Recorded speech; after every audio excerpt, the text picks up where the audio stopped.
Welcome to Buddha at the Gas Pump. My name is Rick Archer, and my guest this week is Jeffrey J. Kripal. I'll just read the bio first.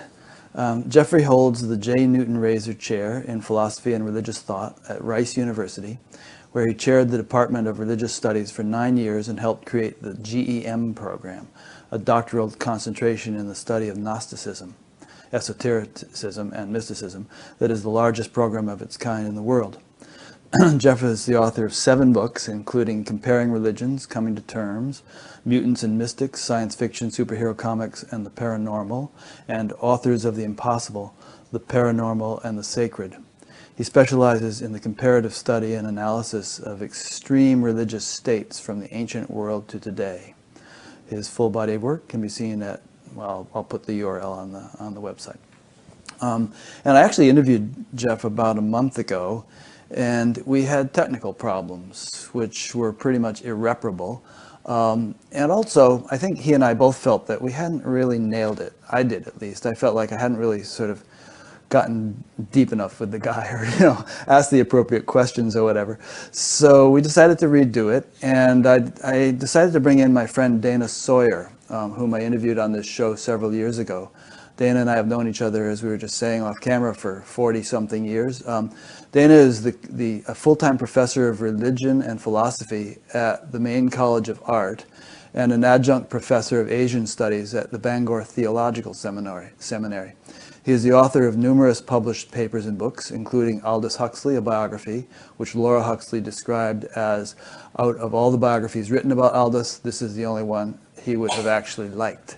And he's also just finishing up a book about Huston Smith, which is going to kind of be a large, copious volume of information, right, Dana? That's it. Yeah. Talk about that another time. And the reason I brought Dana in is not just because of his qualifications as, Jeffrey's peer in the academic world, but because he and Jeffrey are good friends, and Dana is thoroughly familiar with Jeffrey's work, having read all of his books and having been the one who actually recommended that I interview Jeffrey. So I thought it would be really appropriate to have him be a co-interviewer on this particular episode. So, where shall we start? Usually interviews involve a certain amount of biographical background, and I don't know if you feel inclined to go through much of that, Jeffrey, but you think it'd be helpful just for people to get a sense of who you are and how you ended up where you are? I think it is helpful, actually. I've always found that if I embed the ideas in a narrative, it makes a lot more sense to people. So I don't know, how much do you want? Oh, just the crib notes. Okay. Cliff notes, I guess they call them. Yeah, so I'll do the short version.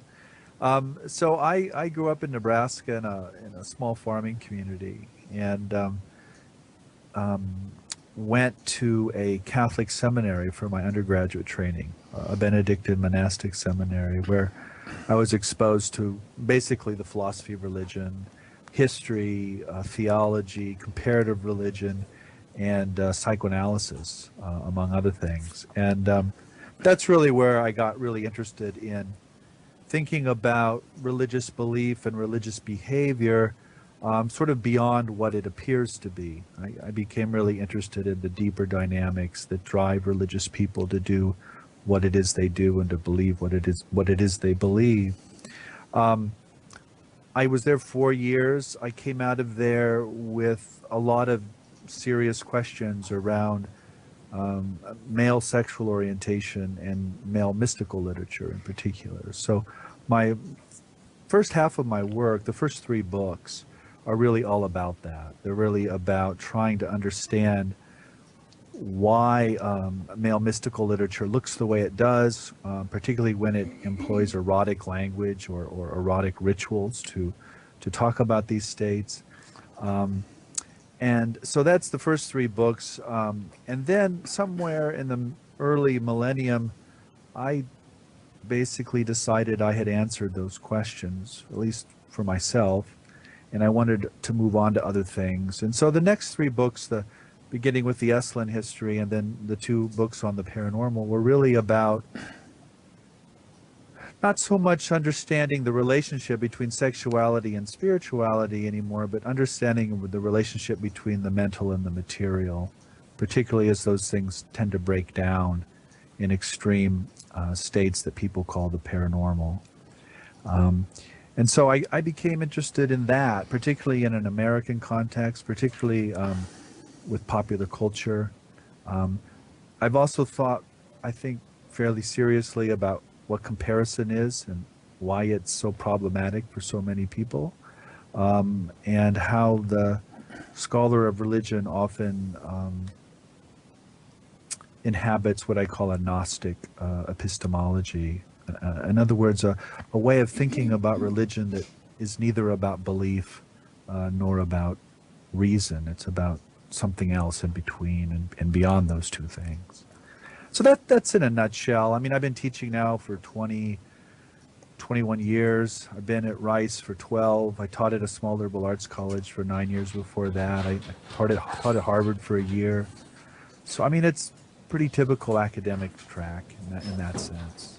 Okay. And Dana,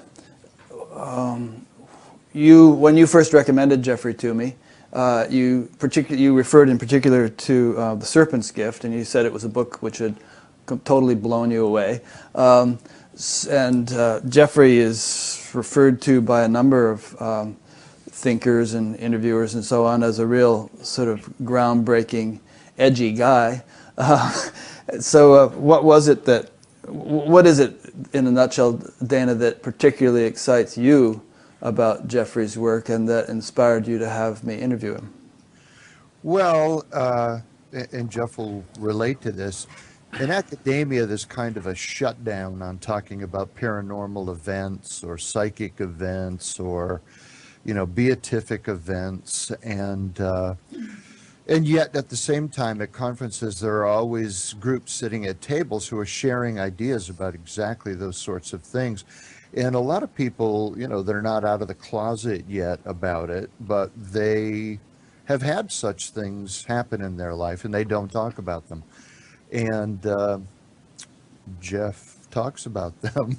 He talks about them very openly and in depth.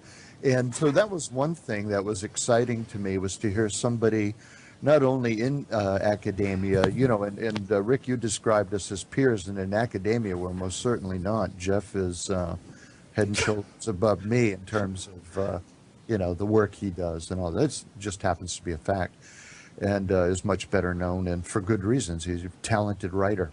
But anyway, sorry to make your ego have to deal with that, Jeff.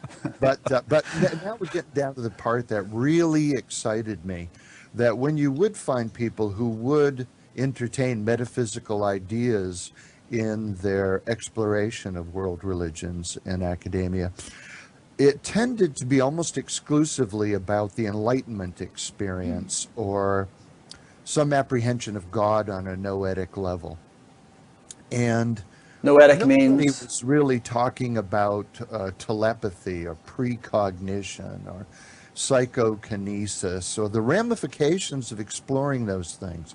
It was almost as if those academics who talked about metaphysics had come out of a Vedantic tradition of, accepting Patanjali's idea that better to not put any attention on miraculous powers, the siddhis, because they can only hold you back from the ultimate paranormal experience of what Huxley called the unitive knowledge of oneness with the absolute ground of being. And so it almost shut a kind of door that, are you relating to this, Jeff? Yeah, you're on a roll, Dana. People just really didn't want to revisit that and say, well, what if we did talk about the paranormal abilities and psychic events and precognition? What if we did talk about those things? What might they reveal? Could we, the word wonder is very much related to the word wander, because when you wander outside the boundaries of what people have been considering. And Jeff was wondering and wondering, and that was very exciting to me, and I know it was to some other academics, that, holy mackerel, he's going to talk about this stuff. And and launched some really interesting theses. And I'm sure that some of his theses about paranormal abilities and psychic events and their import will come out as we have this conversation. But anyway, that's what got me all excited when I first read Jeff. It's funny that Patanjali would be construed as discouraging cities, and he devoted a whole chapter of a 4-chapter book to talking about them and explaining how to do them. And also, when we read mystical literature or religious literature, from the ancient to things like Autobiography of a Yogi, they're just full of miraculous things. That seems to be, it almost seems predominant, and you almost have to sort of look more carefully to appreciate the transcendent basis of those things. Jeffrey? Well, yeah, I mean, there's a lot of levels there. I mean, we talked about this last time. There's sort of this, the religious traditions speak with forked tongue here. I mean, there's the pay no attention to the miracles, but now let me tell you all these miracle stories. Yeah. I mean, there's really a double message going on. But in terms of the academy, I mean, what Dana's getting at is really since the middle of the 19th century, what made a scholar of religion was someone who rejected miracle, who rejected magic as superstition or as magical thinking or as simply impossible. And, what I had to confront with that work was, particularly with the Esalen history, I was talking to people whom I knew well, who I trusted, who I knew weren't lying to me, and they were essentially telling me miracle stories. And I realized at some point that if these things are happening in California or New Jersey or Nebraska or Chicago now, then they damn well could have happened in 1st century Palestine or 4th century BCE India. And so it really changed for me how I think about history and the text, and it just opened up, a whole another way of looking at religion that of course is traditional in some sense, but in another way is not. Do you think the aversion to miracles has anything to do with the sort of the materialistic mindset that's, I suppose, came in with the Industrial Revolution and still predominates most of Western science? I think it has everything to do with materialism. And in terms of the academy, again, the ultimate criterion of truth in the worlds Dana and I move in is very simple, and it goes like this. The truth must be depressing. And you can say anything, and as long as it's depressing, it will get a hearing. You can reduce ecstasy and enlightenment to historical context, to social forces, to neurobiology. Now you can reduce it to cognitive schemata, in the brain, evolutionary psychology. You can say anything as long as it pulls it down. But if you try to affirm that, well, gee, it does look like human beings are having some access to something transcendent, something really not material, then that's deeply problematic because it bumps up against this scientific materialism that is really running the culture at this point, as far as I can tell. Yeah, it threatens the whole paradigm. Well, it actually, the irony is it doesn't threaten the whole paradigm. All it really threatens is the adequacy of the paradigm. I mean, obviously I'm not challenging, and none of our colleagues are challenging the usefulness of science or what it can do in the world, which is all sorts of things. What we're challenging is that it can explain everything, which it can't, and the way it explains everything is it has this table. It puts all these things on the table that it can manipulate and measure and replicate and explain, and all the stuff that it can't replicate or measure or explain, it puts under the table and says they don't exist, or calls it anecdotal or something. And of course, that's just a magic trick. That's sort of dishonest from my perspective. And really all I've tried to do is take all that stuff that we put under the table in the wastebasket and put it back on the table and say, look at this. Not that that's the whole truth either, but that when you put that stuff with all the other stuff, it changes how we look at the whole table again, I think. So that's really the kind of the simplicity of the method. Want to chime in here, Dana?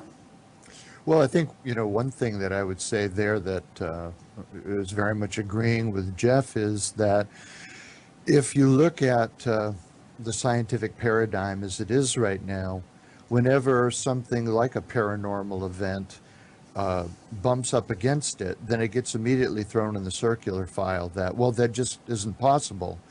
Bertrand Russell once said, what science can't prove, mankind can't know. So as soon as you're dealing with something that a certain paradigm of science can't prove or can't explain, then it gets discarded as an anomaly that is irrelevant and is dismissible, instead of saying, well, if these events can in some way be empirically proven to exist, then we need a bigger paradigm. We need to understand, we need to explain the world, not in an unscientific way necessarily, but in a broader, wider boundaries on what the scientific explanation is. And, the culture in general is unwilling to do that. I'm sure there would be people that would watch this interview and say, oh yeah, Bertrand Russell was right. What science can't prove, mankind can't know. And yet they will claim that they love their wife, and science can't prove that. And they will claim that the painting on the wall behind their couch is beautiful, but I can see squiggly lines in red and green, but point to the beauty. There's no way to quantify those things. So I don't think we even have to go to the paranormal, even inside the quote unquote normal world. The paradigm doesn't really work, or it's incomplete, maybe is the way I describe it. Well, this is the way Jeff described it. Yeah, but I think with the paranormal stuff, the problem's particularly acute. And this is why I'm fascinated by the paranormal, because it presents a philosophical conundrum for this materialistic worldview. And basically the problem is that most robust paranormal events occur in traumatic situations. Somebody is dying or in danger or is very ill or in a coma. And in normal circumstances, like the three of us are presumably in at the moment, nothing strange is going to happen because our egos and our bodies and brains are healthy and keeping the rest of the world out, as it were. But when that body-brain container gets cracked open, all this other stuff comes pouring in. And this is why I think that it's so hard for the sciences, because what the debunkers want to say is, well, show me a robust paranormal event in a controlled laboratory. Well, what you've just done there is take away all the conditions in which such a thing can happen. It's like me saying to Dana, I don't believe that there are stars in the sky, and you have to prove to me there are stars in the sky, but I'll only look up between noon and 3 in the afternoon. Well, guess what? Guess what? He's never going to prove to me there are stars, ever, no matter what he does. And so you've removed the conditions. Or if I say to Rick, prove to me there are zebras, but you can only do that on the North Pole. Well, you're never going to do it. So this is how this works, and why these spontaneous accounts are so important is that that's where trauma happens. That's where these things appear in a very robust, very meaningful fashion. But these aren't things that science can study. These are things that humanists and anthropologists can study, and that's part of my argument. Is we actually have the goods here, and we need to claim that. I know in your book you talk about how a lot of the psychic research has been done at places like Duke University, where bored sophomores are paid minimum wage to sit and look at squiggly, marks on cards, and Right. It doesn't produce very much. No. But I would suggest that the psychic thing and related things should be seen more as a long-term experiment, rather than something which can just be verified in a weekend's study at a university. And by that I mean over the course of decades of spiritual practice, Sure, trauma can trigger these things, but also they can occur in healthy people who are not being traumatized, who have subjected themselves to rigorous spiritual practice, and for whom such experiences begin to become normal and commonplace. I have several friends who routinely see subtle beings all around, all the time. You know, and yet they hold down jobs and, you know, raise families and do totally normal stuff. If the average person were to step into their consciousness and see the world as they see it for 5 minutes, they'd be flabbergasted. But that's normal for them because they've cultured that ability over time. Right. I think you're absolutely right, Rick. I mean, the literatures though that I work with are really just they're ordinary people, you know, who aren't meditating 2 hours a day. They're just ordinary folk, and these things tend to erupt very suddenly, usually through an illness or an accident or something, and it really does change their lives, and it often points them towards some kind of meditation or spiritual practice. By the way, it often has those effects. Yeah, we've all heard about people who are dying who see loved ones coming to them or beings coming to them or so on. And usually it's probably written off as some sort of shutdown of the brain taking place. But I think there's something real going on. Dana, sorry about that. Go ahead. Well, just, you know, in your book on Esalen, Jeff, when you're talking about Mike Murphy and the future of the body and that sort of thing, you know, there, Esalen as a testing ground for techniques that can develop other aspects of what we are, you know, the more subtle levels of what we are, bringing those you know, through a particular practice or method, bringing them to the surface. There's maybe they happen in traumatic situations. Maybe that's why shamans often traumatize themselves to catalyze these things. But at the same time, in your writing, you've suggested that we're moving in a direction, that there is a kind of evolution going on of revealing more, you know, Gnostic and Noetic dimensions of what we are. Yeah, I mean, you would self-actualization. Yeah, I mean, and of course, the inspiration for Esalen was Huxley, you know, and this notion of human potentialities, and yeah, that is my worldview. And Esalen is very much about nurturing and stabilizing these human potentials that are otherwise not actualized or unconscious. And, you know, what's interesting about the parapsychology literature, too, is much of it argues that most psychic functioning actually is occurring all the time, but on an unconscious level. And we're sort of constantly sending out feelers into a few seconds into the future and, you know, a few feet or yards into the environment. And that this is what helps us stay alive when we were still in the forest or when we're out on the highways. And we've all had these experiences where you react to something before it actually happens. So, I mean, I think these things have adaptive and evolutionary purposes. I don't think they're just frosting. And I know they're not just illusions. They're extremely common. I think it's a common noetic potential that a lot of people, a lot of my students for sure, have an intuition that I'm more than I think I am, or I'm more than I'm being told I am. There's more to me than fits inside this worldview that I've been spoon-fed by my culture. Right. There's something, I think it's an attraction to Harry Potter books.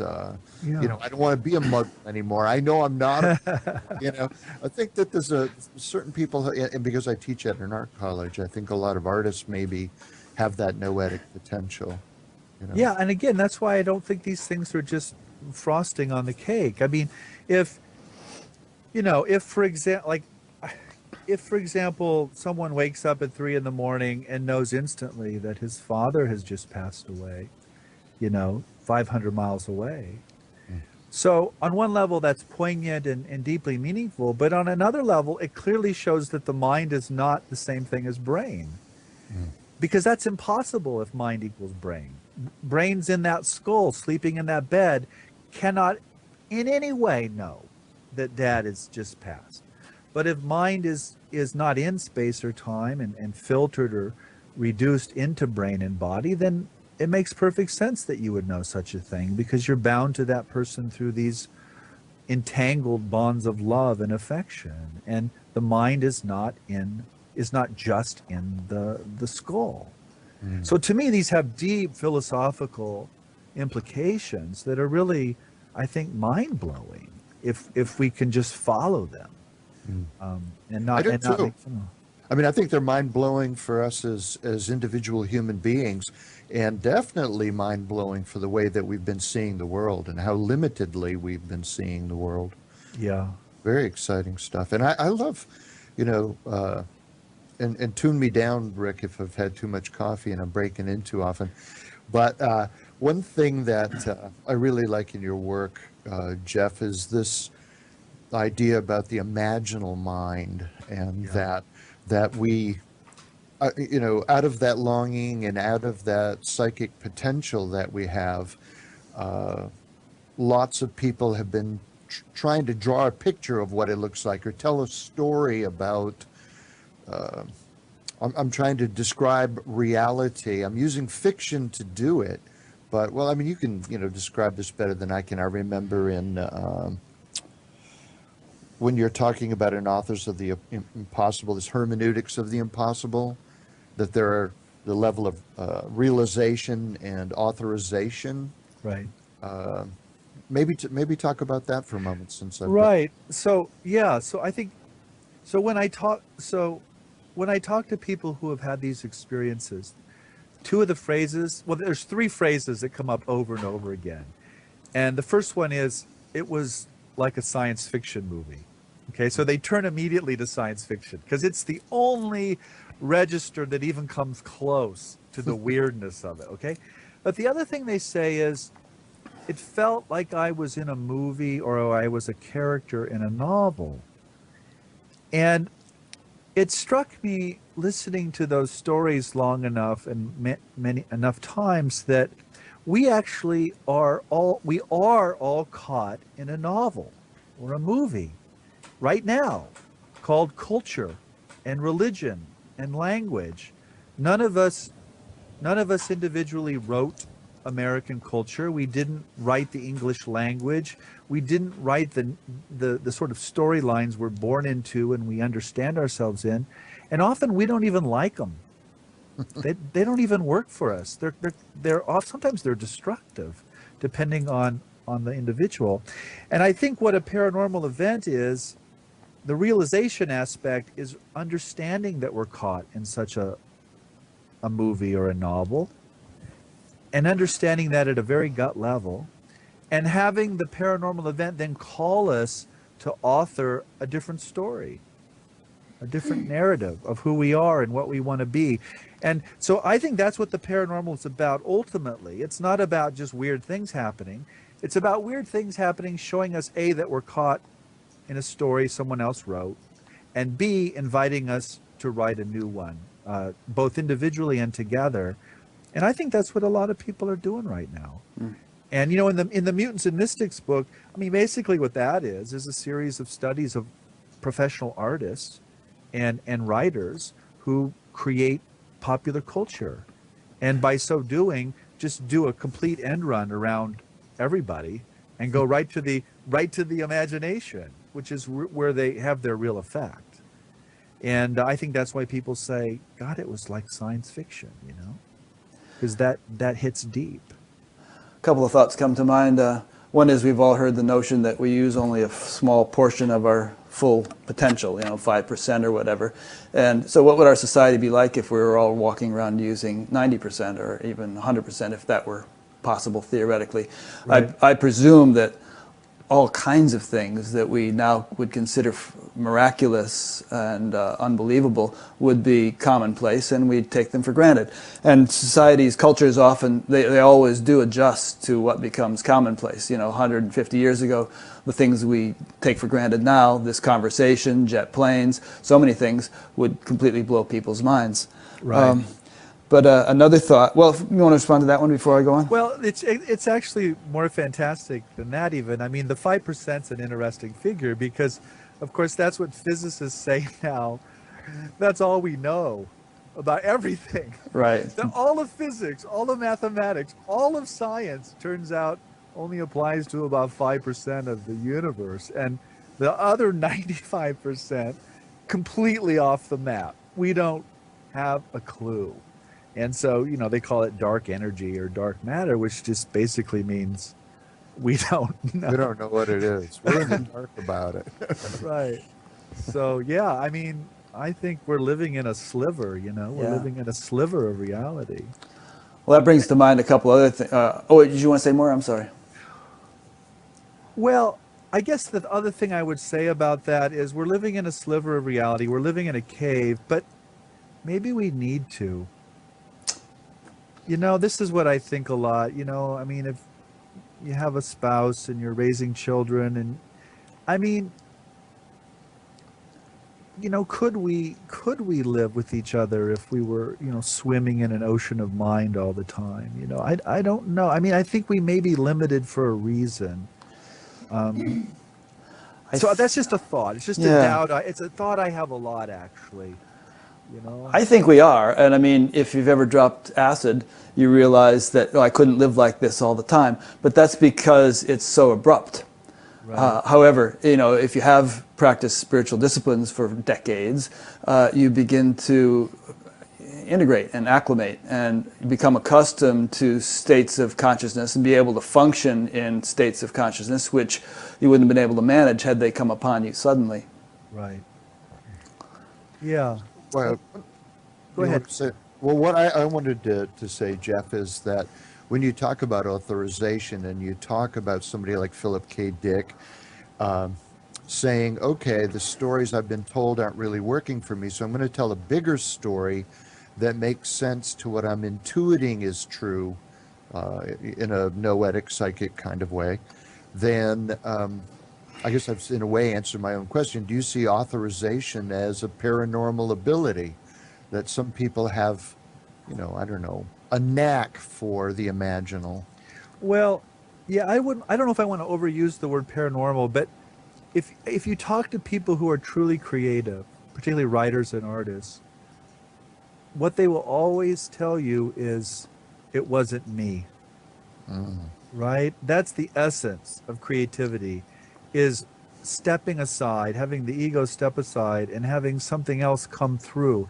And I think, you know, in a previous age, people would use religious language to describe that. And what I like so much about the artists and the modern writers is they're essentially describing a religious experience, but they're not being literal about it. They're not claiming, you know, they're not setting themselves up of a prophet or writing a new scripture. They're saying, wow, something came through and I turned it into art. I didn't turn it into a truth that you now have to believe, and you know, if you don't, X, Y, and Z will happen. I mean, I think this is the problem with religion in general, is that it's essentially a story that we're asked to believe literally. And the beauty of the modern scene is we essentially have a whole plethora of religious worlds, but we don't have to believe them literally. We can appreciate them, you know, as true fictions. I've always felt that, ideally at least, the founders of religions weren't just espousing a bunch of beliefs, but they were pointing to an experience which they wanted people to have, which would substantiate what they were saying. But then, you know, lacking that experience, especially as time goes on and whatever the founder of the religion was actually teaching is distorted and diluted and lost, all we're left with is what they said, which can only be taken as a set of beliefs if you don't have a means to experience what they were saying. I think that happens, Rick. I'm not so I don't want to give a free pass to the founders either, or the prophets. I think they were being sincere and genuine, but they were living in a different age and had different assumptions about the world, which are no longer our assumptions. And this is part of the dilemma of being a modern person trying to think about religion, is you think about things differently than these historical figures did. Yeah, but I think, you know, I mean, wouldn't you agree that probably all the major religious founders were having a profound experience. They weren't just philosophizing or being metaphysicians. And somebody like the Buddha, for instance, did say, don't believe anything. Right. Just because you hear it, even if I say it, take it on your own experience. You have to actually have the experience of what we're talking about here. Like we could give a 10-hour lecture on what an apple tastes like, but it's not going to do it for you the same as biting into an apple. Right. Yeah, I mean, this is a huge issue. I mean, take Jesus, for example. I mean, I think he probably had some experience of being one with God. I think that's probably very accurate to say. But he concluded from that a lot of things, at least in the Gospels, that I don't want to sign up to. There's some pretty nasty stuff in there. And, so I think this is our dilemma as modern people is we can appreciate and honor these past religious experiences, but I don't think any of us can honestly sign on to what these texts and traditions ask us to sign on to. I mean, I can't. Well, you have to take them all with a grain of salt also. I mean, probably in Jesus' case, nothing was written down for a couple hundred years, and then who knows who remembered what, then it was actually written down, and then it went through various translations, and it's like, it's like that party game where you whisper something in someone's ear and it goes around the room and it's completely different by the time it gets back to you. Right, but you just articulated a very modern view of religion, which is, kind of what I'm suggesting. And so it leaves us, what I've tried to say in my work is we can't look to the past for our answers, and they're clearly not working in the present. So we have to look to the future and write another story together. Mm-hmm. And we have to be willing to be deeply critical of these traditions and deeply appreciative at the same time. And we have to have this conversation. And we've just begun that conversation. I mean, that conversation has been going on maybe 100 years, maybe 150, depending on, and really only in the West until very recently. And so I think, this is another part of my project, is not to let people forget, at least in the study of religion, that what we do is deeply problematic to most of the planet. I'm very aware of that. And I see that in my students every day. I mean, I just wrote this textbook. It's called Comparing Religions, but the subtitle is Coming to Terms. And what I mean by that is, if you compare religions fairly, it comes with tremendous cost to any traditional religious view. It also comes with costs if you have a scientific or materialist worldview. It comes with costs no matter what your worldview is. And I don't think that we've come to terms with the fact of religious pluralism and what that really means about religion in the modern world. Dana, you want to chime in here? Well, I totally agree with that. In Mutants and Mystics, there was one place where you say something like, we still haven't found a story big enough to accommodate the human soul. And I think that's exactly right, that we've got our traditional stories in the religions. The traditional religions, we've all come to a place of realizing there were personalities who were way showers, but there were also a lot of gatekeeper personalities, people attracted to hierarchy and power and structure and fundamentalism, for lack of a better word. And that for a lot of us, that story doesn't work anymore. And then the story of strict scientific materialism is a story that doesn't work anymore. And I think especially for people in our generation, the boomer generation, who looked at the world through other lenses and found that in some cases they were more descriptive of our experience and promising of what we could be. And so we are looking for a bigger story. I think that's exactly right. Speaking of lenses, I was been prompted over the last few minutes to bring up that metaphor, that both lenses and filters. And I've heard you use the filter metaphor, Jeffrey. But in terms of lenses, if a lens is meant to zoom in and out to a great, close up or great distance, and yet the lens gets stuck, then it can only see the close up, for instance. And most of the people in the world, I think, are like lenses that are stuck, where they're sort of perceiving a certain sliver of the full range of what's there, and they don't have the the sort of the flexibility to fathom all the different strata of reality at will. And then the filter thing, you were mentioning culture a while back. We're also, like every single one of us, is a filter. And this kind of points to the notion that there is some, deeper underlying reality.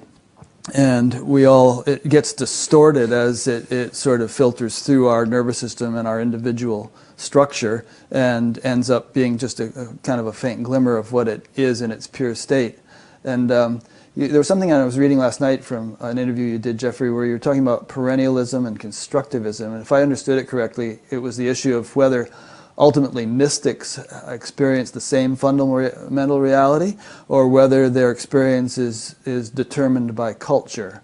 And I would maybe say both and to that, that inevitably there's going to be some cultural influence on how they interpret their experience. And Dana and I have had this argument, but I would also say that ultimately, if there is, as physics tells us, a fundamental underlying reality, and if human nervous systems are so wired as to be able to tap into that experientially, then everyone is ultimately getting down to the same thing. However, it might be colored by their culture, or however the differences might come out in their language.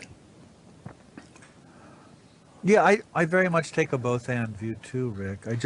I think the shaping aspect of our creative minds is probably more powerful than we imagine. My perennialist friends think I'm a constructivist, and my constructivist friends think I'm a perennialist, and they're both right. I think it is a both and. The thing is, it's sort of like for me, going back to Rick's lens moment here, that some people, let me back up just one step. Plato's experience of the moon and my experience of the moon get filtered through our backgrounds and our personalities, but there's a moon up there. And so sometimes constructivism goes so far that every experience is mediated by culture to the point where it's almost a claim there is no moon up there. Right. And I would say the same thing is true of an experience of what Eckhart called the ground of being, that some people say that there isn't possible that there could be a ground of being, but it becomes more difficult if you feel like you've experienced the ground of being. Right. If everybody's deaf and you've heard a symphony, then it's hard to shut up about it. Right. That doesn't mean that, certainly you're going to interpret that experience in terms of what what a limited mind exposed to a limited range of ideas can possibly make of the experience. Right. So there is definitely, spin being put on it. I mean, if you start from the place as a fundamentalist Christian, that whenever I see a miracle, if it is not a miracle that it is claimed to be in the name of the Christian God, then it's the sin of simony, or it's from Satan. Well, you might have experienced something authentic or witnessed something authentic, but you're definitely, appropriating it in a way that's very disputable. Yeah, I think, the way I think about these things, the modern NDE, or near-death experience, is a really, I think, useful tool here. There certainly is commonality across modern near-death experiences. On the other hand, if you look at them and you compare them to medieval or ancient accounts, there are tremendous differences. I mean, hell, for example, seems to have more or less fallen away, although you do occasionally see it. And then with the NDEs too, then, the truth is those are extremely controversial, not just among materialists, but also among believers, because they challenge belief systems. There is really no correlation between belief and having an NDE. I mean, people of all types have them all the time. But they're also shaped by the imagination. And again, I don't think it's an either or. This is what you were suggesting, Rick. I think it's a both and. But I think it's really complicated. I mean, the thing I always remember here, there's a beautiful line in Philip K. Dick's journals where he's recounting a dream he had, and he heard a voice in the dream, and the voice said, someday the mask will come off and you'll realize the truth as it really is. And then Dick says, and the mask came off, and I realized that I was the mask. And I think that gets at the problem beautifully, is the ego. I mean, Rick and Dana and Jeff, we are the filter. We are the mask that is filtering and reducing and shaping the light of mind or consciousness. And we can have an experience of that light, but not as Dana or Rick or Jeff. You see, there's a dilemma there. You know, I mean, you can have the experience, and I'm absolutely convinced human beings have it all the time. Meister Eckhart's a good example. But Eckhart's very clear. You know, his line was, there is no Henry or Conrad there, right? There's no ego there. Yeah. And so I just want to sit in that tension, you know, in that dilemma that I think is a very real one. So it's not to, I mean, I agree with everything that's been said here. I just, I think this, you know, it's as if the human being is caught between these two forms of mind. And just by being a human being, you're both and at the same time, and you can never quite land. You can land, I would say, but you have to be both and in order to function as a human being. I mean, if there were no vestiges of ego whatsoever, you'd just be, you know, you wouldn't be able to function. You'd have to be spoon-fed or whatever. And so the Vedic tradition has this concept of lesha vidya, that there needs to be a faint remains of ignorance in order to function, no matter how highly enlightened you may be. If you don't have, and they use the example of a butter ball that you've had in your hand and you throw it off and there's still some greasy surface on the palm. But you have to have that in order to function. Yeah, basically. That's nice. That's nice. Yeah. I always try to retain my greasy surface. I don't have to try. It's really easy. Ladle on a little lard every now and then. And so, Dana, to you, I would say, and you are the greasy surface. Yeah. Proud of it. And that thing you said about Meister Eckhart saying there is no, you know, Joe or Schmo here, or whatever the names were, you know, as you know, the Gita says the self realizes itself by itself. That's the realizer. So it's not like, because obviously, think about what we're talking about. Can the individual human ego sort of step apart from and realize something that's not even an object of perception? Yeah. You know? Right. Well, I think, you know, go ahead, Dana. One of the things that I think is interesting in this part of the conversation is it's a very powerful and wonderful place to sit with, as we're trying to tell this bigger story, can the story ultimately even be told? It's such a gigantic story that when you try to, it can be told in so many ways with so many, it's like, you know, the infinite Grail quest story. That Joseph Campbell said, ultimately there's the monomyth. We really are only telling the same story, but it's so gigantic we can tell it in more ways than could ever be counted. And so on one level you feel this sense of absolute unmappability of our Gnostic potential. I remember one time in India, in Rishikesh, sitting with a Swami who was a friend of mine, an old man. And we're sitting with a group of Swamis who are talking about the many qualities of the absolute reality. And so people were raising their hand and they were saying, it is pure consciousness, it is unbounded, it is limitless, it is pure bliss. And they made this list and made this list. And this old friend of mine is basically sleeping through the whole thing. But since he was the senior Swami, at the end of the talk, somebody said, Swamiji, is there any word, and this is happening in Hindi, and Swamiji, is there any word to ultimate reality that we have forgotten? And he kind of looked up and pretended he had been listening and said, no, quite complete, you've done wonderful, that's really good. But he started to go back to sleep and he said, oh no, one word you have forgotten. And the word was ajib. and ajib means in Hindi sneaky.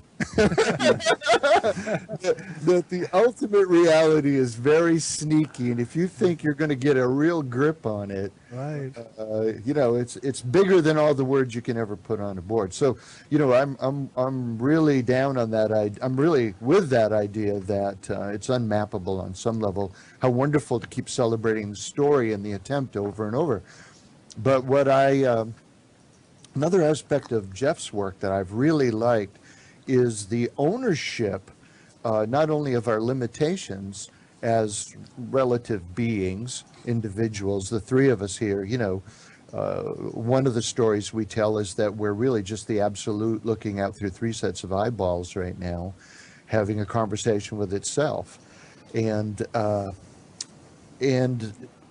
to go to the place of saying that the physical being is not, what am I trying to say? The absolute is big and grand and wonderful, and you're just a little bug. You're just a little worm who can't know anything, and your body is stupid, and it's evil, and it's holding you back, and, the sooner you're dead, the better, because it will be, in some cosmic event. And what I'm saying is that I really like the tantric celebration, that the physical and the metaphysical are profoundly intertwined, and that inside of this big one mega story, that the absolute needs to be celebrated, but so does the relative, so does the physical aspect of our being. And a lot of people in our culture, in my opinion, have, even if they think they've switched over to being Hindus or Buddhists or something like that, I see them carrying forward so much of their disdain for the physical body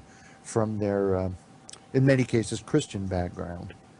I don't know how you guys feel about that, but that celebration of the relative as simply the bleeding edge, literally in many cases, of the absolute, that even those words separating them are a wrong-minded story. Yeah. Or a wrong-minded iteration of the story. Yeah, the tantric stuff has been really important to me over the years, as you know. I mean, that was what my early work was all on, was Bengali Shakti Tantra, and it's really never left me. That's the both and, Rick. It's another version of the both and, I'll tell you a funny story that kind of hits home here, though. When I finished the Estlin book, it's this big old doorstop of a book, and the first page, this speaks to Dana's story. There it is. So the first page of it, actually, you have the hardcover, so it's in that book. The first page is an epigram from Nagarjuna that famously says, there is not the slightest difference between samsara and nirvana. There's not the slightest difference between nirvana and samsara, or reverse. And that's what the text said when I sent it off to the printer. But when it appeared on my doorstep, Dana, can you read the epigram now? What's it say? There is the slightest difference between the world and nirvana. There is not the slightest difference between nirvana. Brother. And so I said, oh my God, somebody censored me. Somebody manipulated. And I called my editor and I said, did you guys have this typeset in India? And and he sort of sheepishly, admitted that they did. And I said, well, I think some offended typesetter just screwed with this, and sure enough, there it was in full glory. But it speaks, it's a minor thing, it's a funny thing, but it speaks to Dana's point about how people have such a hard time with that tantric affirmation of samsara and nirvana being the same thing. Here there is now the slightest difference between them. And I think that's a struggle that, we continue to have, not just with Christians in the States, but with Hindus in India as well. I mean, I think it's a real challenge. Well, regardless of your tradition, if you regard God as being omnipresent, as that means that there's nothing you can possibly look at that is not saturated, permeated in, on every level with that intelligence that we call God. And therefore, it sort of speaks to your quote. The whole universe is not some sort of accident, if you look at it that way, and all these life forms that are experiencing so many things are experiencing them apparently, if we want to anthropomorphize, because God wants to have a multitude of experiences. And when we get to the human level, probably the same is true. I mean, obviously human beings go through a multitude of experiences, so do we really need to shut that down at any point in order to really realize God? Well, yeah. I mean, I grew up Roman Catholic, and there's this tradition in Roman Catholicism in that part of the world where you put a crucifix over your bed. And I mean, talk about a double message. I mean, this is the bed in which you're having sex with your wife, and there's a naked dead guy hanging on a cross over it. looking at you, by the way. Well, what does that mean? And nobody ever, of course, said what it meant. That was just the practice. You put a crucifix over the bed. Okay, so that's problematic, I think. And there are hundreds of examples like that. I think we could probably tell stories like that all day. Dana? Well, one thing, one direction that I'd like to take the conversation in is back to this imaginal that I find that fascinating. Plato talked about the intellectus, that there's some aspect of mind that isn't reason as we usually think of it, isn't intellect as we usually think of it, but that gets these profound hunches from time to time. And you feel like it's partially what happens when you're in a lecture and somebody's talking and you're having that, ooh, ooh, ooh, ooh, that's it. He's got it. He's getting it now. There's some aspect of mind that reaches out and apprehends. And then if it wants to express it, Joseph Campbell said that myths and metaphors were the language of the soul. And so when it gets framed, then, maybe the aliens have strange bug eyes, and, that's a story that makes sense to us now in a way that maybe a story about Krishna and Arjuna don't. I don't know, there's something in that realm of like, what is that imaginal ability, and I think in our culture, I guess where I'm going with this is that in our culture we tend to think of imaginal stories as romantic in the negative sense, and it's just an entertainment that guys that can't get dates involve themselves with, oh, you're home reading comic books all the time, or you're reading science fiction, or you're reading mythology. We denigrate that, and we even say, oh, that's an old myth, which implicitly puts the pejorative on the term. But so much in mutants and mystics, you're talking about this imaginal sense. Also, Right. Authors of the Impossible. So it'd be interesting to hear what you think the imaginal is and what you think imagination is. Right. So I think that there are two separate issues there. The reason that the imagination is so important to me is I think it's the best way to resolve this problem of religious pluralism. This is the first level, is why are there so many religious systems? Why are there so many different gods and mythologies? One easy answer to that is, well, there are these other realms of mind and consciousness, and they can't speak to egos directly, so they speak in pictures and they speak in stories, and this is why you get all these different stories in different cultural periods. And so positing some kind of imaginal basis to religion and to religious storytelling allows us to explain the commonalities and the differences, I think, fairly effectively. But there's also this deeper problem of, So if you say, oh, you're interpreting this text wrong implicitly because you're interpreting it literally. Correct. Instead of interpreting it as an allegory or a metaphor. But behind that is a deeper question. We tend to think of the imagined as the imaginary. It's just fancy. It's just bullshit we're thinking up.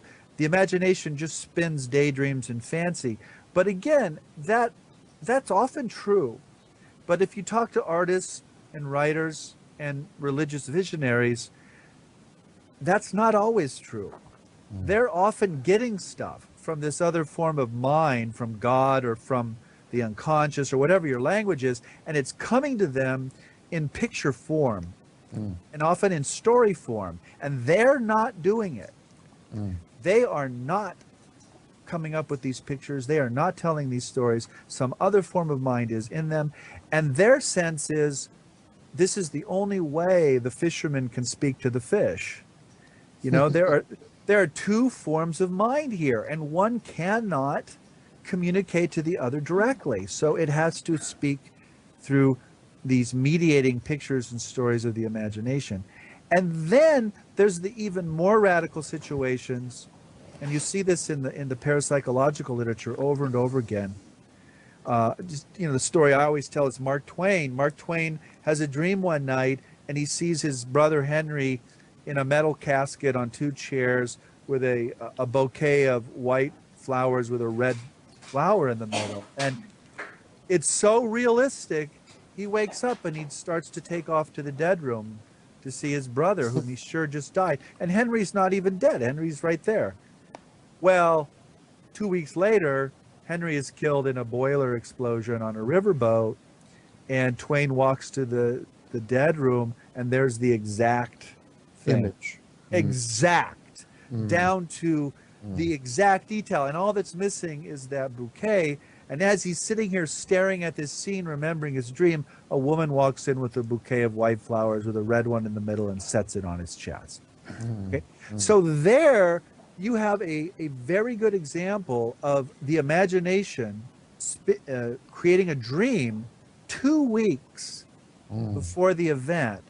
So clearly Twain was in touch with something. Twain was in touch with an event 2 weeks and hundreds of miles down the space-time continuum, and that event, that knowledge was being mediated through his imagination.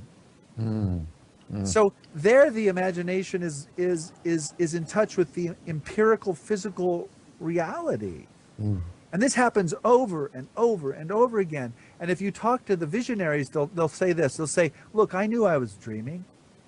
I knew my brother wasn't there. I knew my husband wasn't standing at this end of the bed, but I also knew that this had really happened and that my husband was dead or my brother would die. They know both at the same time. Yeah. And that's what I mean by the imaginal. I don't mean just a nice daydream. Right. I mean something that you are seeing in your mental space that is being given to you by another form of mind that cannot speak in English or in mathematics, but can show you pictures as if it were some kind of psychic movie projector.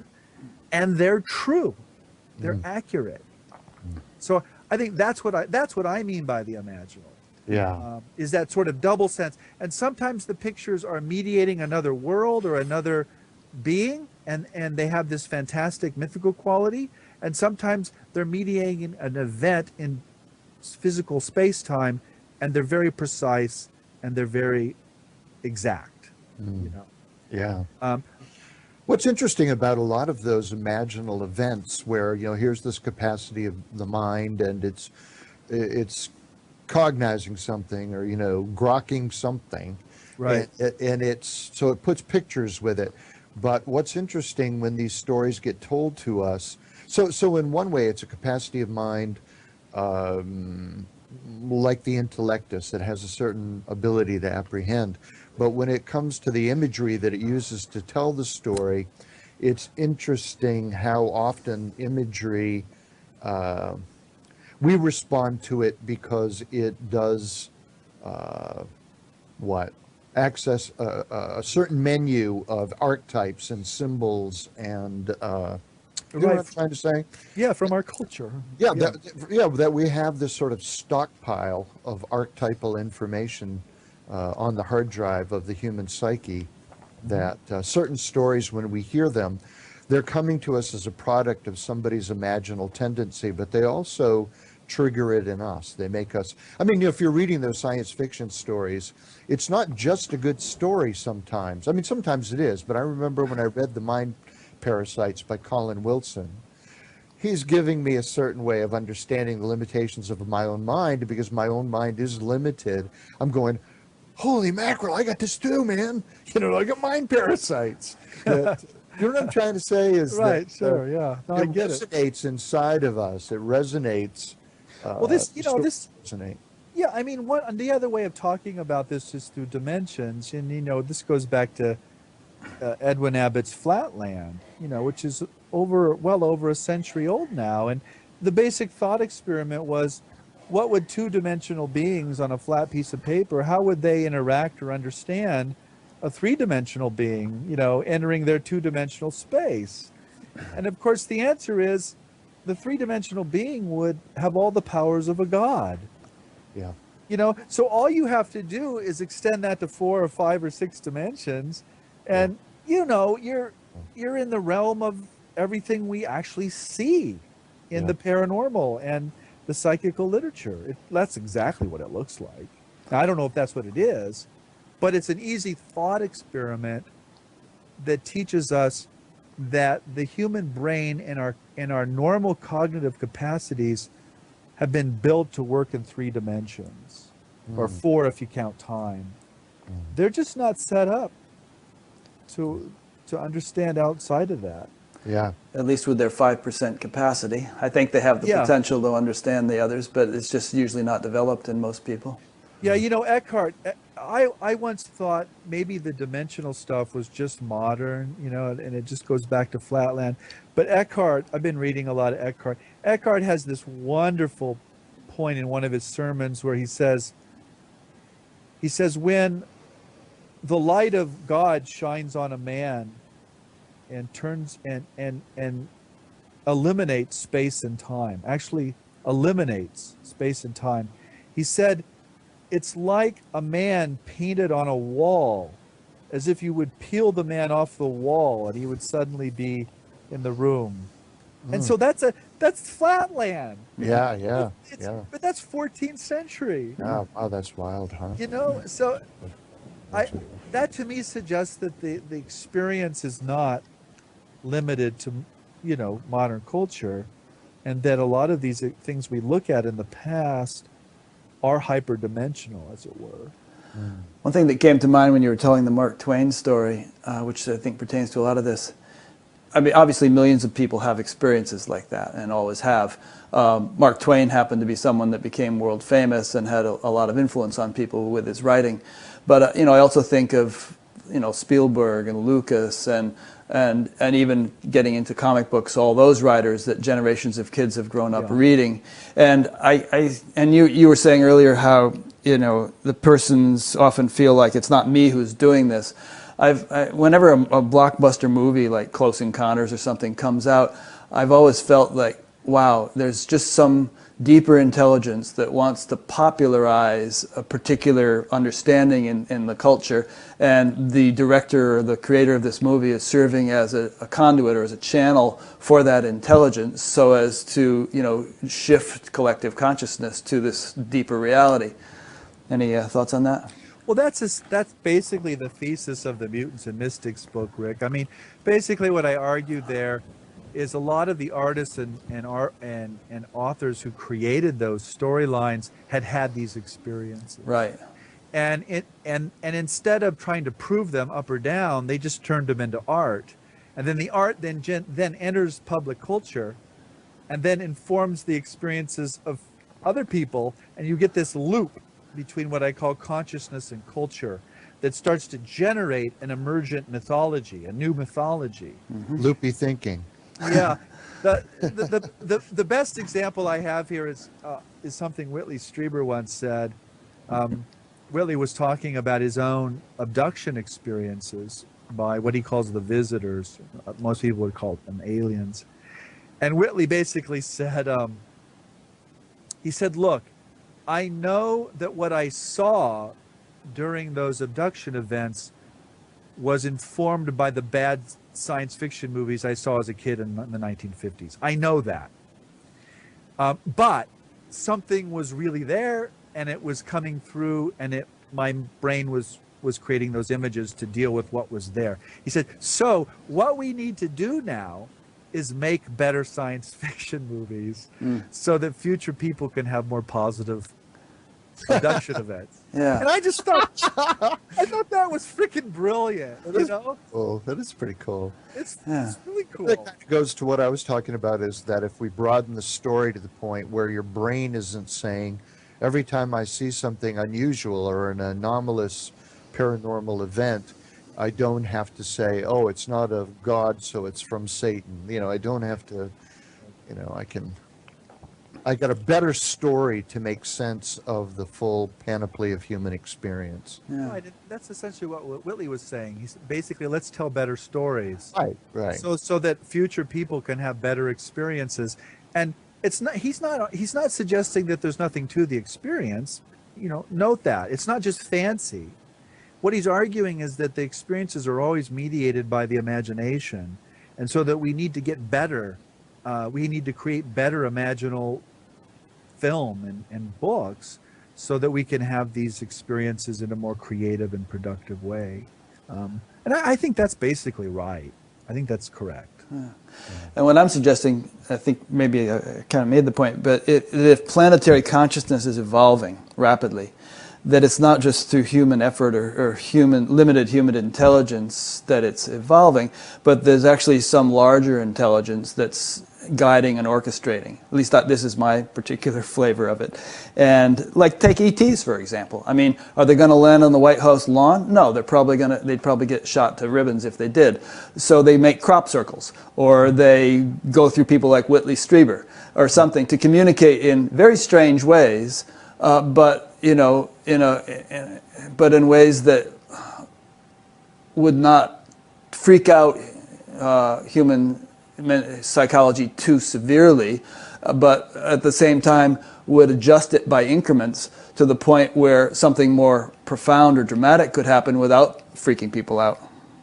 Well, that's one argument actually in the ufological community, that's what this is all about, is a kind of preparation, the kind of symbolic preparation. And I'm just using UFOs as a case in point because I think that spirituality is is much more than that. But I think that's part of the picture, part of the stew. Yeah, I love UFOs. I've written a lot about UFOs. I think in some ways UFOs are part of the problem in the sense that they feed into people's materialism, right? That they can only imagine the transcendent in the form of a machine. You know, and so science fiction then becomes a kind of machine version of spirituality or religion in some ways, where if you look at a lot of the UFO encounters, they're actually spiritual encounters. They're people encountering conscious bowls of light and being taken out of their bodies and shown basically having an NDE experience. I mean, they very much have this occult or spiritual or mystical dimension to them. But I just think our culture is dumb around those things. And all it can do is imagine a machine. Well, you know, I mean, just the other day, Bill Nye, the science guy, had a debate with that guy who runs the museum in wherever it is, Tennessee, that, you know, claims that the world is 6,000 years old and people were riding dinosaurs, and you know, and there's still a major portion of the population that thinks that way, and so. I gotta say though, it'd be cool if we were riding dinosaurs. It would be cool, yeah.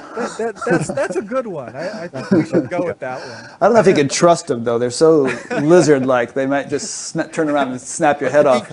You mean you guys don't ride dinosaurs? Well, you guys are behind the curve, man. Yeah. So, go ahead. Intelligence, when you talk about and I think that's a juicy place, because when you conceive of the sacred, the traditional Western God above and the Hindu Buddhist God below kind of concept, that is there a sentience there? If we say that we are a moment of the absolute expressing itself in division and diversity, like waves on the surface of an ocean, is the ocean sentient in the way we think of sentience? Is it rising in waves on purpose? Is it directing the tides and all that kind of thing, if I can extend that metaphor? And is it a case of panentheism, where if we realize ourselves as ocean, if we realize we're ocean, then we can start directing the tides, and we become, in a sense, the fingertips and eyeballs of the sacred, and we start manipulating the design. This is very much the way that Friedrich Schelling believed. He believed that's what's going on. Well, if Jesus walked on water, how did he do that? He was, manipulating the tides, literally. Oh yeah, well, yeah, right. What I'm going after is synchronicity. That we all have these moments where you feel like, oh, this is not only happening to me, but this is supposed to happen to me. Right. And I'm meeting this person, how coincidentally, exactly when it's most useful for me to meet this person. Right. Those moments, and I remember, Jeff, you talking about, I'm only barely remembering it, but something about the X-Men, and you found a piece of crap jewelry that had a big X on it or something. Right. And you, this kind of moment that I'm trying to describe, but everybody has them, profound synchronicity. And sometimes the further a person walks down the quote-unquote right path, so to speak, they feel like these moments are accumulating more quickly, or they report that they're kind of seeing through a design, that there is a plan, for lack of a better word. And some people perceive every moment as a divine play, that there's this sort of scintillating intelligence in every supposedly dumb object, and that the whole thing is just this beautiful orchestration. Sort of Leela. Yeah, exactly, and that's not just hypothetical. I mean, that's many people's profound, concrete experience. But there's actually several different thoughts in there. I'm just wondering where you stand on that, Jeff. Is there a directing intelligence? Is it sentient in the way that we think of sentience? How do you feel about that? Well, I mean, your entire description in question is really, in some sense, rhetorical. I mean, that is my worldview. I mean, you described it very well, very eloquently. I mean, I do think that mind is not produced by local brains. I think it exists in its own dimension, and I think it becomes particularized in us. And I do see things like synchronicities and paranormal events as what I call signals of the non-dual. In other words, there are these little moments in which we realize that the inside is the outside and the outside is the inside, and that we are the world in some sense. Now, I think I do of course think a lot of our experience in the world is not, we're not in control of it as egos, but I do think there's an intelligence behind it. I'm not a Darwinian, and I think what we'll see even in evolutionary biology over the next few decades is a move away from that strict Darwinian randomness. I mean, people are already starting to break with that. Tom Nagel, just the latest case of someone who just said, this really doesn't make any sense, and it really does look like there's something behind this. And so that's my worldview, Dana. I mean, I could have signed on to everything you just said there. But is it an intelligence like the computer we're all using right now, that's very smart, smarter than us in terms of its ability to recall information and cross-reference it, and yet it doesn't know it's doing it? I guess I'm trying to say, that's where I'm going for. Does the intelligence know that it's intelligent? Yeah, I think so. I mean, I don't claim to know, what that cosmic mind or that mind at large thinks or knows of itself, but I don't think it's like a computer at all. It's conscious. A computer isn't conscious. Yeah, I think the computer language is very dangerous language. It's where cognitive science goes now, where everything is a computer. But what's always left out is the fact that conscious beings created those computers. And the computer analogies are all based on a materialist model again, that if you could just create a sophisticated enough computer, it would suddenly become conscious. And I just don't believe that. I don't believe consciousness is created through circuitry. I think it pre-exists any kind of neurological or techno circuitry. So I mean, I don't claim to know the mind of God, Dana, but if I had to sign on to a worldview, it would be a panentheistic or a panpsychist universe in which the physical cosmos is alive and is intelligent and is evolving us to know itself. You know, that's essentially what. Now that's a wager. I don't know that, but yeah, I'm not a prophet. I'm not a mystic in this sense. But that's what it looks like to me, having swam in this ocean of mystical literature for the last 30 years. That's where I would put my chips. So in other words, that's what all the prophets and mystics have been saying throughout the ages. No, I don't think Well, they a lot have, of them. Rick. Yeah, I don't think they have, Rick. I mean, I think some of them have been saying something like that in their own mythical and cultural terms. But again, I wouldn't identify my worldview with a pre-modern or a traditional one. I'm happy not being traditional. It sounds very familiar to me, though. I mean, consciousness creates the world. Consciousness is fundamental. Right. You know, we are instruments through which consciousness can experience itself, and so on and so forth. I mean, that kind of a notion has been around for a long time. Yeah. No, you're absolutely right. It's just that it's been around in a lot of different places in a lot of different ways, and it often comes with a lot of other stuff that I just don't want to sign on to. Sure. Well, you know, like the band said, you take what you need and you leave the rest. But they shouldn't. You know, it's a lot in a lot of traditions. It's been heresy. I mean, in Vedanta, it's been the story, the mainline story, but talking in this language got William Blake in a lot of trouble. It got Jacob Boehme in a lot of trouble. You know, Jacob Boehme was a panentheist and saying, you know, we're denigrating the physical and we shouldn't be doing it, that, you know, we're actually God's mind expressing itself in the physical world. And these were not ideas that the mainline Protestant church of Boehme's time was really willing to. Well, and they're still heretical. They're deeply heretical right now vis-a-vis our materialist culture. You know, right. they may be more heretical now than they ever were. It's just that, you know, we're not going to be physically persecuted for holding them because we live in a different kind of society. Yeah, you might not get tenure. Well, yep. Yeah, I know. Yeah. For young guys, you got to be careful of that. Yeah. And again, it's because most people in our society live on the crust. It's like people on a frozen pond arguing about what's down under the ice, you know, without being able to swim down there and see for themselves or send down a camera or anything. So there's all kinds of debates and wars and, you know, about what's down there, or if anything's down there at all. And so there's just this dearth of experience. But the mystics have been divers. They've been people who have, you know, plumbed the depths of the pond to whatever degree they were able. And, you know, obviously some of them come back with different stories, but there's a lot of agreement. Yeah, I agree, Rick. The problem, of course, is that the mystics are always outnumbered.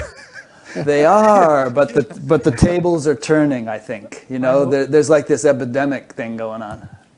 I like your optimism, Rick. I see it. You know, I mean, all the time, all the people I talk to, and a lot of those people are people who hadn't even done any spiritual practices or anything. They were tying their shoelaces one day, and all of a sudden the heavens opened up, you know, and it took them years to figure out what was going on. Eckhart Tolle is a famous example. You know, he was just depressed and almost suicidal, and had a little thought about, you know, who is it that I can't live with. Next morning, woke up and everything was different.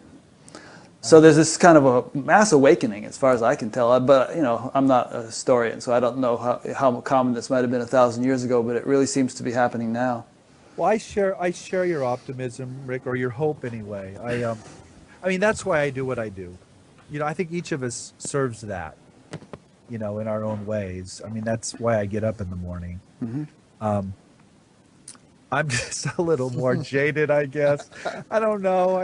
You turn on cable news and you get a very different take on things.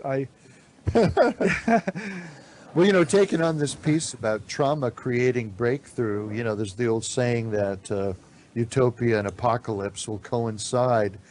That, the trauma of us driving ourselves to an environmental crisis of extreme proportions, maybe that's going to be the trigger that breaks the cosmic egg open. That's what Elizabeth Satora says. I interviewed her a couple of weeks ago. Right? She's an evolution biologist, and she cited a number of examples of how crisis is a catalyst for rapid evolution, examples from nature.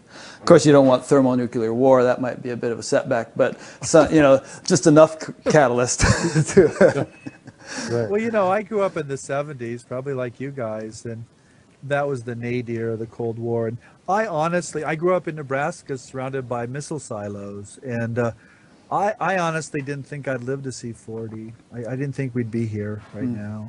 So, things are better now. People forget that. Even with all the 9/11 stuff, that was nothing like, an exchange of thousands of nuclear missiles. Oh my God, no. There was just nothing like that. There's Right. there's not even any way to express the horror of that. And we're not living with that fear now, at least. And Go ahead, Dana. What gives me some real optimism is that we can have these conversations, and that these conversations are common in my experience too, Rick. That there's not a what am I trying to say? John Nuttier was talking about religion, and you talk about it, Jeff, in the Esalen book, the America and the Religion of No Religion, that you're not saying that no religion in the sense of no dogmatic, hierarchical, patriarchal, top-down, get in line, little man kind of religion, that there's a certain kind of set of non-negotiables that have come out of American culture, like the sovereignty of individual choice, that I have my mind and I'll make up my mind about what my spiritual journey is going to be and who I should be paying attention to. Sometimes I get criticized for coming down hard on gurus, and people will say, oh, you don't believe that people should follow gurus. And I say, no, I think you should have at least 25 gurus. If you have lots of gurus, then they're all going to tell the story differently, and their stories aren't going to all line up with each other, and you're going to have to make up your own mind, and you're going to have to live with differences, and that's going to be really healthy for your journey. That's the way that I see it. And so I agree. If you go to Esalen, or if you go to Omega Institute or Kripalu today, people are telling a lot of very different stories, and they don't all line up with each other. But how wonderful that there are these venues. And Rick, I see Buddha at the Gas Pump is one of those venues where the ideas can be explored and people can talk very authentically with each other.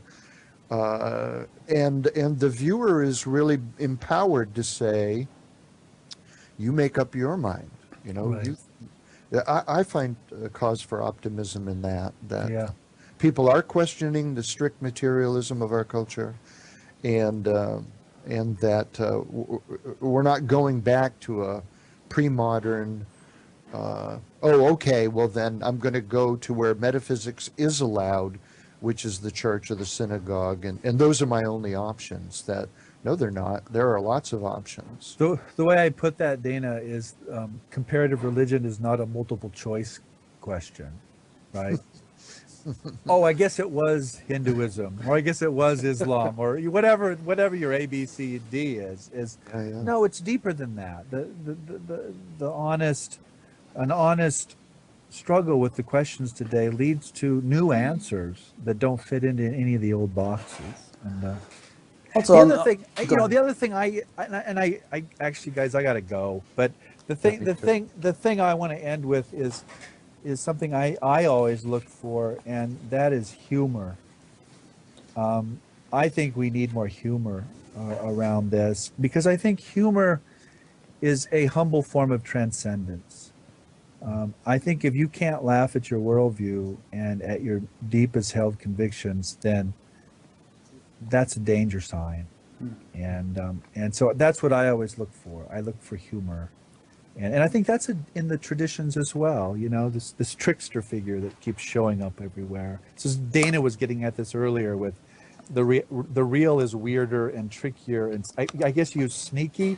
Sneaky, you know, yeah. Sneaky. I mean, that's that humor popping through, and that's what I look for.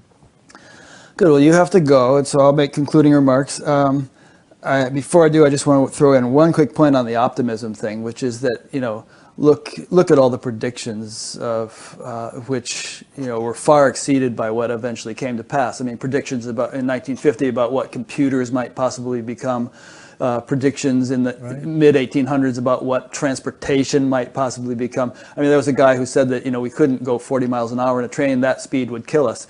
You know, so people have a hard time envisioning the future, and you know that's why science fiction is so much fun. But generally speaking, people kind of have this innate assumption that the world as it is now is probably pretty much the way it's always going to be, and time and again they're proven wrong. So we could very well be on the verge of some kind of societal phase transition that would be quite abrupt and that would, you know, render our world far more, you know, heavenly and delightful than what we're seeing now. I'm with you, man. I'm with you. Yeah. I'm willing to hope that. All right. Well, so to make some concluding remarks then, thank you both very much for participating in this conversation. I'm really glad it worked out the way it did and that we were able to include Dana. I've been speaking with Jeffrey J. Kripal and Dana Sawyer, and I'll include bios of them both on the page for this interview on batgap.com, Buddha at the Gas Pump. There, if you poke around on the site there, you'll also find an alphabetical list of all the interviews I've done, a chronological list of all the interviews I've done. Go under the other stuff menu and you'll find some interesting stuff. There's a donate button, which I appreciate people clicking if they feel inclined. It makes it possible to do this show. There's a place to sign up to be notified by email each time a new interview is posted, so feel free to do that. And there is a link to an audio podcast so that you can just listen to the podcast, not have to sit in front of your computer for a couple of hours every week. So again, thank you guys, and thanks to all who have been listening or watching. Next week, my guest will be Kristen Kirk, speaking of people who see subtle beings. She apparently sees them quite routinely and yet is very down-to-earth and genuine and has really been delightful to listen to over the last week or so, cross-country skiing in the woods, listening to her audios, getting ready for the interview. So look forward to that. So see you next week.